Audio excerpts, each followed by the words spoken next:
Government స్కూళ్ళల్లో కానీ హాస్టళ్ళల్లో కానీ చదివే పిల్లలు పేద విద్యార్థులు ఎక్కడైతే చదువుకొని బాగుపడతారో, ఇంజనీర్ అవుతారో, డాక్టర్ అవుతారో, కలెక్టర్ అవుతారో, పోలీస్ అవుతారో, టీచర్ అవుతారో, ఈ ఉద్దేశంలో వీళ్ళు చదువుకొని జాబ్ కొట్టి వీళ్ళు బాగుపడతారని తెలిసి ఈ స్కూళ్ళను ఇంత అధ్వానంగా ఉంచుతున్నారు గవర్నమెంట్ స్కూళ్ళను. అసలు ఈ స్కూళ్ళల్లో ఏ ఒక్క స్కూళ్ళనన్నా బాత్రూములు ఉన్నాయా? ఏ ఒక్క హాస్టల్లోనన్నా బాత్రూములు ఉన్నాయా?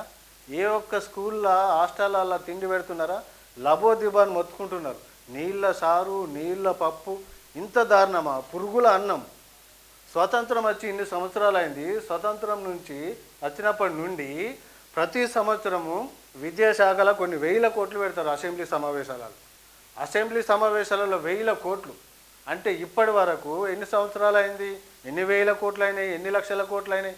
ఇన్ని లక్షల కోట్లు ఎక్కడ పోతున్నాయి అసలు?